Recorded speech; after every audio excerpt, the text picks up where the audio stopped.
What's up, my very patient audience? So it's time to do this again for the 7th time now, or well, 9th. I don't know, it depends on how you look at the series, but let's just say 7th. Hi all, yeah, it's definitely been a while. I didn't personally expect it to take so long to make this part, but as you'll see from the towers, it was definitely not an easy video to make. And it definitely didn't help that the 𝗬𝗄 devs were constantly adding, patching, and unpatching the glitches I was using for this series. This very video might have like 3 different ways to heli-clip and 5 different ways to lag high jump. Well anyway, where were we? Oh yeah, part 7. So as I promised in the holiday special, I'll be doing Silent Abyss, Lost River, and not Ashen Tower works. And also Mist Towers obviously, however with a twist this time. So like, half of the Mist Towers were done by other people in the No More Damage 𝗬𝗄 account. Every tower that's not completed by me will have a little cheese symbol next to it, and a thank you to the person who completed it. But apart from Mist Towers, we're slowly inching towards the end of our journey in the Great Inferno, as only a few more areas remain before we reach the depths of the Inferno, and I guess complete 𝗬𝗄. Well, before we get to any of that, let's pick up on some Mist Tower points from earlier episodes. Yay!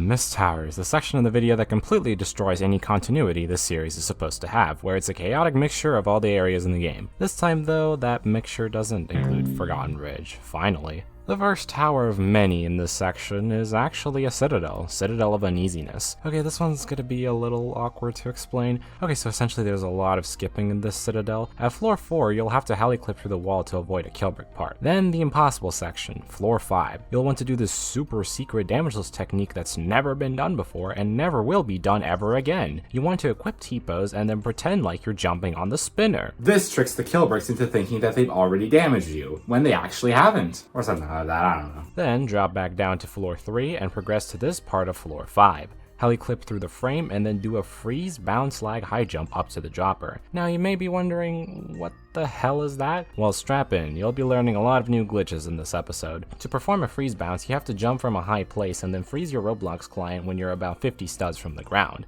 Then, if you did that right, you'll bounce up rather than just stay on the ground once you fall. This bounce gives us just enough height to get up to the dropper mini floor section. Then just heli-clip into the dropper and do the part normally. Once you're at the last floor, slow down bucko, you're gonna want to drop down to the end of floor 12 because there's probably some impossible section in between floor 5 and 12 winky face emoji. After that, there's only one more 𝗘𝘅𝗁𝗀𝗃 section you have to do at floor 14. To get past it, turn your Roblox graphics down to 1 and align yourself so the edge of your mouse would align with the right side of this stud. Then use alignment keys to align yourself parallel to this ladder, equip T-pose, and then just hold down A and pray that you don't take damage. And after all of that, you are free to touch the wind pad of Citadel of Uneasiness and not worry about ever taking a hit of damage. That was really fun to do. Unfortunately though, this next tower is way less fun to do. Alright, so let's just jump straight back into where we left off, floor 7. Do a lag high jump here. Now, once you reach this ladder, you'll want to choose any item that has a physical mesh, so no T-pose or heli powers. I used 𝗬𝗁𝗀𝗃𝗀 plush for this example. Then you want to place your mouse over the item. Then click and press the according number on your keyboard to equip and unequip the 𝗬𝗁𝗀𝗃 plush in rapid succession. If you do it correctly, your character will now have speed glitch. Now you can jump slightly further than usual. This is useful for floor 8. Instead of taking the normal route, jump down to this pillar. Then jump here to avoid the first 2 𝗘𝘅𝗁𝗃𝗀 poles. Then once you reach this section, you have to jump over to this part. Once you're here, you'll have to do a 16 stud climbable LHJ onto this platform. But anyways, once you do that, you can progress through the tower like normal. Just make sure that you get all the buttons. FNAT mini tower, if possible. Do a wall hop at this first floor. Then at floor 5, when flicking off this truss, you'll also need to do a wall hop to jump over this 𝗘𝘅𝗁𝗃𝗃 here. And yeah, that's basically it. And now for TYV. This one is not an easy one, so prepare. Last time we left off at floor 2 with this 𝗘𝘅𝗁𝗃 platform that conveniently has a half stud gap that's not a 𝗘𝘅𝗁𝗃. So how do we get past it? Enable shift lock, T-pose, and use your alignment keys. You're going to want to get to the highest point of this platform and jump while holding W and D. This will allow you to land on the platform while avoiding the 𝗘𝘅𝗁𝗃𝗃. Once you're on the platform, carefully maneuver around the platform. Then you have to do a really hard and inconsistent lag high jump. You have to jump, and when you're almost at the ground, you have to barely move to one of the sides, and after that you have to shift midair to climb on the platform you're trying to land on. And if you thought that was bad, we still aren't done with floor 2. At the end of the floor, there's a regular spinner and a 𝗘𝘅𝗁𝗀 spinner that both have their own cycles. You need to wait for the 𝗘𝘅𝗁𝗀 to get into a specific cycle with the spinners you're supposed to jump in. Once you're in the spinner, you're gonna have to carefully jump from the spinners to not take damage. For floor 3, there's a part where you're supposed to walk in a 𝗘𝘅𝗁𝗀. I'm just kidding, you can just heli-clip here to avoid that force damage section. After that part, you have to drop down to this platform with T-pose while holding down W and praying your legs don't clip through the floor. In the inside part, you have to do a lag high jump skip to avoid another 𝗘𝘅𝗁𝗀 walk. Floors 4 through 6 have minimal 𝗘𝘅𝗁𝗀 usage and are fairly easy to sight read. However, near the end of floor 6, I would highly recommend jumping to this platform near the start of 7 outside and doing a 2-stud climb. This helps skip almost the entirety of floor 7 and a really annoying 𝗘𝘅𝗁𝗀 conveyor. At floor 8, you have to do a lag high jump at this wall here to climb onto a half-stud platform. While doing this LHJ, equip T-pose mid-air rather than before doing the jump, because you can very easily take damage by accident. Once you have climbed up the platform, carefully walk to the other edge and jump onto the safe platform, and then continue as normal up until floor 10. Floor 10 only has one 𝗘𝘅𝗁𝗀, but it can catch you off guard due to stress. You have to land on the very edge of the platform, zoom your character into ghost mode, and slowly move along the edges. Once you're at the turn, the best idea is to just align yourself and just jump straight. Keep walking and do an invisible wraparound with T-pose. Once you do that, you can now finally complete the rest of the tower without ever taking a hit of damage. Special thanks to 𝗃𝗀𝗁𝗀 for beating this tower and finding the route, and while doing it before any of the Wallace lag high jump patches. Previously, I said this tower was impossible but damageless because of a 10-stud slanted jump at floor 8. But you guys want to know something funny? Apparently it's possible, and honestly, good luck even understanding what 𝗧𝗊𝗀𝗀 did. Yeah, you won't need much luck understanding what the hell happened, because actually this jump's a lot easier than I thought it was. It's like a 9-stud actually, and you can wrap around it pretty easily. I mean, it's still kind of hard, but it's really not that bad. After that, we go back to easy gameplay, and well, unless you somehow fall, then you have completed top hat damageless. Turns out this tower is a lot more possible than I first thought. You remember this monstrosity of a spinner? Well, if you get to the spinner at the 46th second of your run, or the 69th and so on, you will get the perfect cycle to just barely jump over the spinning 𝗘𝘅𝗁𝗀 ball if you do the jump right. The next difficult 𝗘𝘅𝗁𝗀 section is at floor 5, but if you do the jumps right, it's doable. I guess I could say that about any section with 𝗘𝘅𝗁𝗀s though. At floor 8, you'll need to do a Wallace LHJ to avoid an RNG 𝗘𝘅𝗁𝗀 damaging you. And after that, as long as you don't fall into any 𝗘𝘅𝗁𝗀 pits or have some other stupid fail, then you have completed the Tower of Extreme Dystopia damageless. I know that it says I have 223 attempts, but trust me, that's more so because I had a massive skill issue while doing this tower rather than it actually being harder than most things I've done for the series. Alright, so Paradise Atoll has received 2 new tower revamps, including Tower of Cyclonic Isles. The previously impossible section is now really easy to do, and the only challenge in this tower are these really quick 𝗘𝘅𝗁𝗀 spinners. You can skip the first one by jumping to this blue box and then doing the dance speed glitch onto the start of the next floor. The rest of them you'll have to somehow do legit. Oh yeah, and floors 9 through 10 are the hardest to do damageless. Doesn't that sound like fun? At least it's better than whatever he had to do before the revamp. Oh hey, the revamped Steeple of Dusty Dunes. And they made it an actually bearable steeple. And they made it possible to complete damageless. And it's not even that hard to complete. What is this, heaven? Well, that's a nice break from all of the insanity I've had to do so far. I hate the fact that this is possible. Okay, so let me introduce you to another glitch that gives you speed, or the paintball dance speed glitch. Now, if you're a more experienced elite hobbyist, you might be able to piece together what I'm about to explain, but to the people who go outside, here's what I mean by that. When you use /edance2, your character's hitbox moves slightly to the right. However, if you equip an item, edance2 becomes slightly different. So if you wait for your character to reach the position furthest to the right, quickly equip and unequip an item like I did with the other speed glitch, you'll now move really weirdly when you have shift lock enabled. Now you'll want to use this method to get across a jump on floors 1, 2, and 5. Then at floor 6 there's another weird jump, and even though the completion uses the weird speed glitch,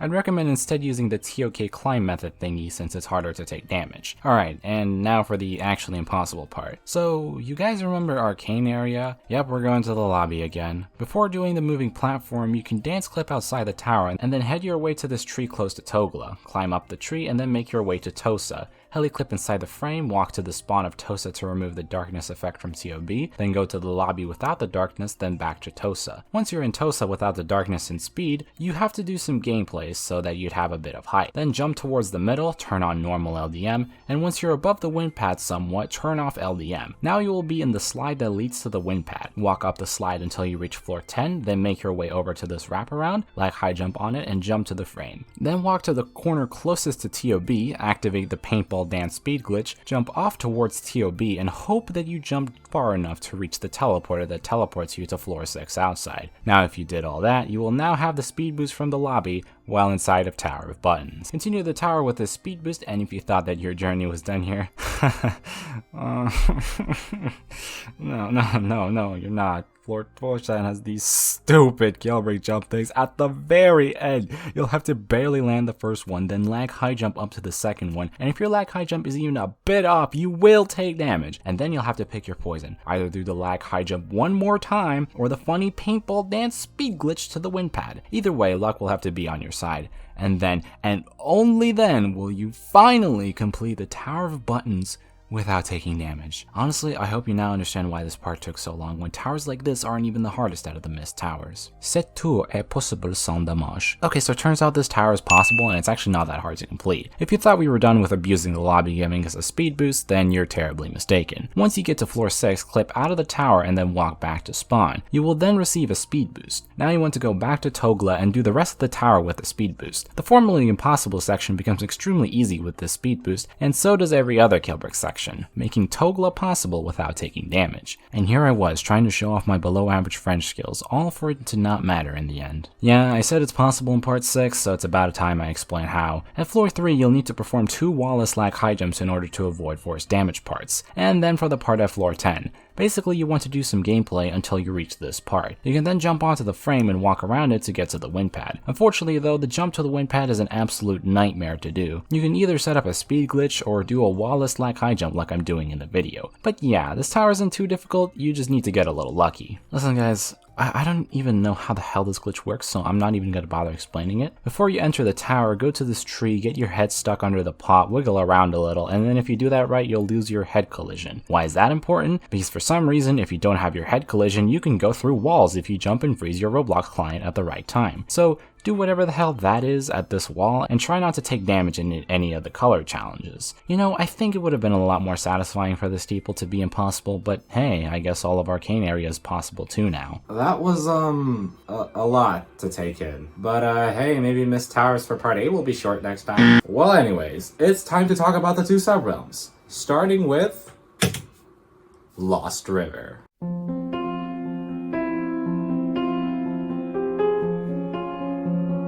Hey guys, looks like we found the river. It was actually located right next to Ring 5, who could have guessed? Seems like the towers in this area are lost too, since to be honest I barely even remember the towers here despite Lost River releasing only 2 years ago. Damn, it's really been 2 years?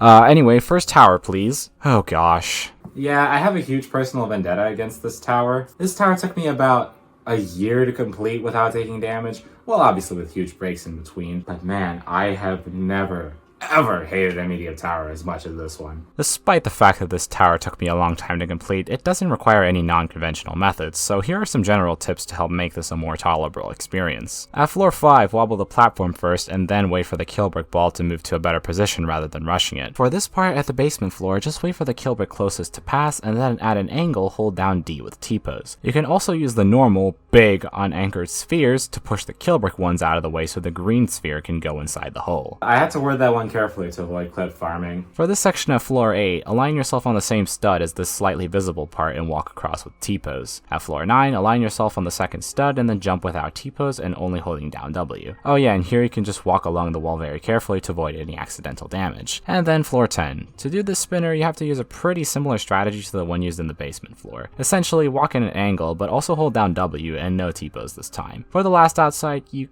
could attempt to do it legit, or you could drop back down to floor 8 and heli-clip into the dropper that teleports you to the wind pad. And no, you can't skip floors 9 and 10, I already tried that and got kicked. What a great start to Lost River. Up next is Tower of Two-Sided Troubles. There's a lot of minuscule kill brick sections in this tower, though there are only a few that I'm going to be focusing on. At floor 4, you have to spawn the first, third, and fourth push boxes, and then from the first push box jump to the third one until you climb onto it. Then continue as normal up until floor 7, where you'll have to perform a lag high jump on a truss. Yeah, as weird as it sounds, that's actually possible. Then afterwards you reach side B, where for most of the floors you can't fall, otherwise you'll take damage. Progress as normal up until you reach the end of floor 6. Normally this teleporter leads you to a really hard section to do damageless, so instead of doing that, you can drop down to floor 4, progress for a bit, and then at this wall on floor 6, heli-clip through it and land on the part. And there's pretty much no more tough kill brick sections as long as you know what you're doing, so that means you can also complete 𝗘𝘅𝘁𝗿𝘀 without taking damage. I don't know why this tower took me as many attempts as it did. Massive skill issue plagued me when I was first attempting this tower. Welcome to the Citadel of Inside situations. Believe it or not, this Citadel is also possible to do, and it also requires some really stupid methods. This is one fun episode. When you reach floor 2, you'll encounter a maze with a kill brick spinner. Just jump over the spinner accordingly and you will make it out. Right before floor 3, you have a low roof section with platforms on top of KB. Use heli powers and jump from side to side. Then you reach floor 9, which is probably the hardest floor of the Citadel. I mean, there's a warning sign before the floor even starts saying it'll be filled with kill bricks. So let's quickly go over the jumps. Use helicopter powers here to jump over it, try to jump to the middle of the ladder, use T-pose and move around accordingly with a moving platform. And that's floor 9. Oh yeah, and try not to fall, there's a kill brick pit beneath you. And you'll also have to redo like 10 or more minutes of boring gameplay if you fail. And then we reach floor 10. I'm not sure which floor this is technically, but it's the one with a big jump boost thing. Now pay attention. This is where we'll have to do some trickery. Once you do the final jump of this section, walk up to the teleporter with T-pose and tilt your character slowly until you get teleported. If you do it right, you'll keep your jump boost and get teleported to the next part. Now you'll want to item clip through the wall at this specific part. You will then get to floor 1, which you'll have to complete with a jump boost. And while assuming you complete it, you will then be able to complete the Citadel at full health. Yay, that sounded really bad. I'm glad 𝗘𝗁𝗁𝗃 did it for me. Tower of Losing Our Zeal is fairly simple to complete damageless. Well, apart from the final boss fight, that is. Now, I'm not actually sure whether this boss fight is possible to do damageless legitimately, but hey, be my guest if you want to try that. The method that I recommend using if you want to keep your sanity intact is simply doing the first attack, staying on the leg, and then heli-clipping onto the eye in the middle. After that, carefully align your jump so that you touch the wind pad without taking damage, and then yeah, easy tower point, woohoo, what's next? Oh hey, it's that one tower where they removed half of it. How does one even get half of their tower removed for being so bad? Well anyway, it's not my job to nitpick towers, it's my job to explain how to do them without taking damage. At floor 2, you could do this section normally, but I prefer to not pray for the turrets to shoot how I want them to and just do an LHJ skip at the start of the floor. And then at floor 6, you'll need to do one more LHJ skip. This one is 16 studs by the way, so have fun doing that one. But apart from those two skips, there's only one section at floor 10 that's pretty easy to complete damageless, adding Tower of Diverging Layers to the lengthy list of towers completed without taking damage. Alright. Finally, after rambling and rambling for so long, we finally reached an impossible tower. What a relief. Look, floor 10, my saving grace. I'm so happy. Okay, anyways, back to possible stuff. Up next, we have Tower of Witchcraft and Wizardry. This tower is fairly easy to cheese, thankfully, so it is possible to do damageless. Once you get to floor 4, pick the Death School section. I'm fairly certain the Life School floors are possible to do damageless, but there's no point in doing them. Once you reach this button that says you have to do a boss fight, you could do it, or you could just jump into the acid, run to the teleporter that takes you to floor 9, like high jump up to the top of these walls, and just touch the teleporter. At floor 10, there's one last kill brick section. Again, I'm fairly certain you could do it legit, but I have to use my budget on something, so I used it to find another cheese. If you stand on this button, wait for the timer to reach 1 second, and then drop down. Assuming you timed it right, you'll not take damage and not have to do this section. And after that, it's pretty much a victory lap to the wind pad. The only witchcraft and wizardry I had to do in this tower was skipping pretty much half of it. And the next tower is Tower of Compact Volumes. Wait, no, I mean, Tower of Coolio Sliding. No, that's a monthly tower. Tower of Compact Spaces. There we go. Now, our run ends at floor 1 with this kill brick wall. it's impossible to pass through. So instead, we have to go back a little bit to this wall. You want to lag high jump up to it, and then you have to do the stupid speed glitch thing again onto this platform at the very end of 1. At floor 2, there's another section where we have to lag high jump up to a wall here. You can then pretty much continue the tower as normal with an optional skip at floor 6 to skip a potentially dangerous spinner section. The last real obstacle is at floor 9. Now there's 2 ways you could do floor 9. Either you could do it normally and try to not take damage by going on the very edges of these cylinders, But no, it would be a no damage episode without some stupid and inconsistent skip that skips some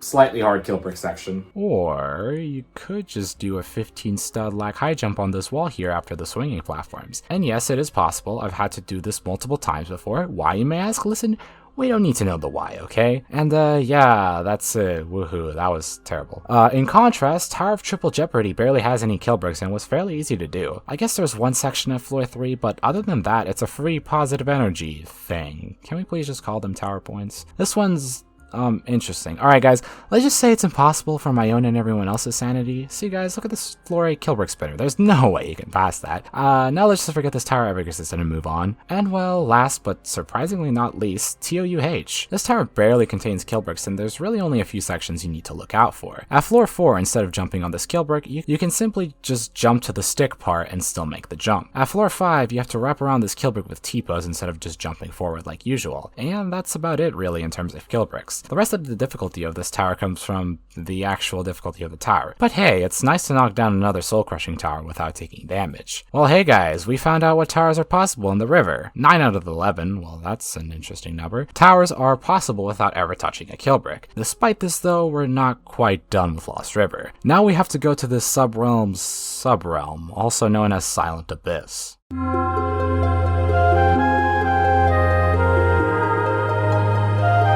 Welcome to Silent Abyss, also known as the area that houses platformers that use the EToH kit. Silent Abyss is a bit of a weird area since it's not connected to any ring, but rather it's connected to Lost River for some reason. I don't know, don't question it. It probably makes sense in the EToH lore that apparently exists. Steeple of Resort in Stasis is the first steeple, and well, I don't have much to say. Okay guys, at floor 3 you have to jump over the spinner or you'll take damage. No! Yeah, it's a fairly straightforward steeple, and that might be a bit of a common theme in this area. This steeple has no kill bricks, so that's a free half positive energy to us.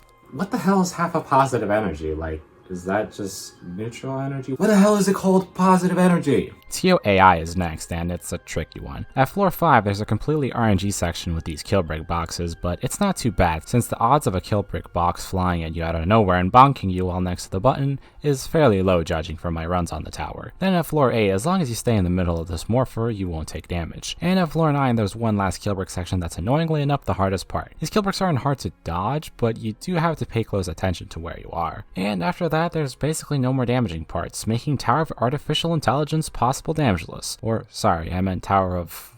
what's it called again? Whatever, that name works better anyway. I'm fairly confident there aren't any kill bricks in this steeple once again, so hey, another free steeple point. That's nice. There is no tower. So, how are you meant to complete it damageless? Well, I'll tell you. Instead of doing the boss fight at the end of the tower like Adamir thought I'd have to do, you can just choose the other ending and go up in the elevator, where there are no kill bricks that you have to avoid. Well hey, that was a lot easier than I expected. It's, another steeple with no kill bricks. It's like they're making this challenge too easy now. Again, this steeple has no kill bricks. Okay, but why does this steeple feature the old ugly anthro model thing? Is there like an actual lore reason for this, or did the creator just think it'd be funny? I need to add the screen showing that I beat this steeple, but I have nothing better to say. It's, another steeple with no kill bricks. Well, actually, there's this one kill brick at floor 1, but you just gotta jump over it at the right time. I'm starting to run out of things to say. This tower, once again, contains barely any kill bricks up until the boss fight. I'm starting to sense a pattern with the towers in this area. Similarly to There Is No Tower, you could do the boss fight if you're up for a challenge, but personally, I'm doing all of this for a video that's already way past a reasonable deadline, and I want to get it out of the way before the end of 2024, so just heli clip through this invisible wall, and when the boss sends out this attack, just move up the wedge, and when the boss stops attacking and this button appears, heli clip back in and press it. It's really that simple. And yeah, that's Tower of Shallow Waters. I have no idea how the tower name relates to the tower. Are there any kill bricks in this steeple? Well, other than the really easy one at floor 1. It doesn't matter anyway, since completing this steeple is, once again, a walk in the non-dangerous kill brick park. Tower Tenebrous Depths is up next, and